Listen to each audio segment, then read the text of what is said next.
Hi, so I'm really sorry about not finishing any more of the videos about how I made the Harry Styles cardigan. The last few months have been very busy for me, but I thought I would just make a quick video explaining how I did the rest of them, following on from my last video. So just a quick reminder that I was using the J.W. Anderson pattern that was released for this cardigan, but then altering it from a medium men's size down to a small female size, as I am 5'2" and usually a size between 6 to 10 UK female. So once I'd knitted all the panels, I sewed them together using the back stitch method that they said in the pattern, just by putting the panels right sides together and then sewing them along. Then following that, I knitted the cuffs and the front and back rib sections using 4mm knitting needles and red Aran weight yarn, as it said in the pattern again. However, for both of these sections I reduced the number of stitches that I cast on from the pattern.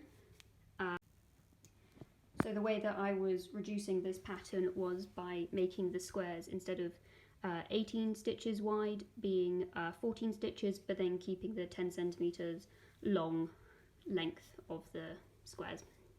So I reduced the number of stitches I cast on from what the pattern said. So I did this by dividing the number of stitches that the pattern said to use by the number of stitches in the panels that that section would be joining onto, and then timesing that by the number of stitches that was actually in my panels. So if we use the back rib as an example, the pattern says to cast on 182 stitches. I then divided this by 108, which is the number of stitches along in the 6 back panels of the pattern. So 6 times 18 is 108.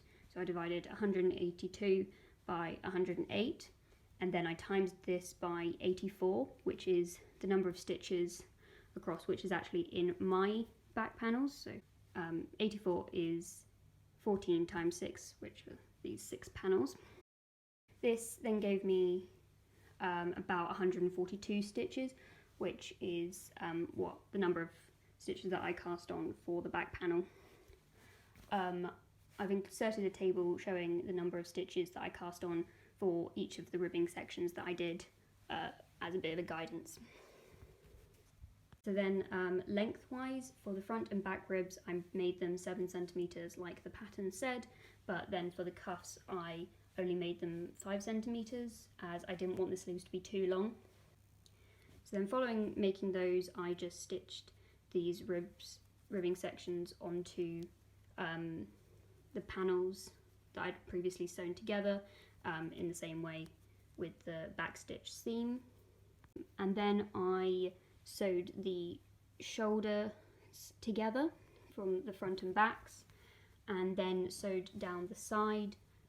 So for doing the side seam, the pattern says to leave 28 centimeters because the squares that they were stitching were like 14 centimeters wide. So because my squares are only about 10 centimeters wide, I only left 20 centimeters from the top of the shoulder to the point where I started sewing the side seam. And then following the side seam, I inserted the sleeves. I inserted the sleeves by again sewing the panels right sides together and just aligned where all the panels met up. So then at that point I had almost a completed cardigan. And then, as you can see, this is the main alteration that I made to the cardigan, was that I did not do a collar. Instead, I just extended the button band section all the way around. So for the button band bit, I just used the pattern and did the 6 stitches that they said.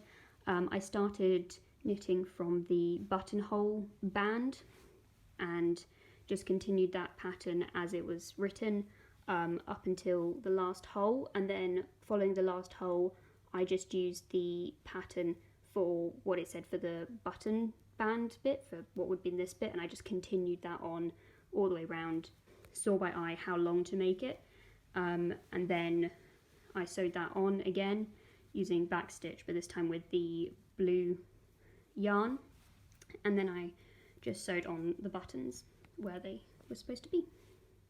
So yeah, that is my completed Harry Styles inspired cardigan. Hopefully that has given some useful tips on how to complete it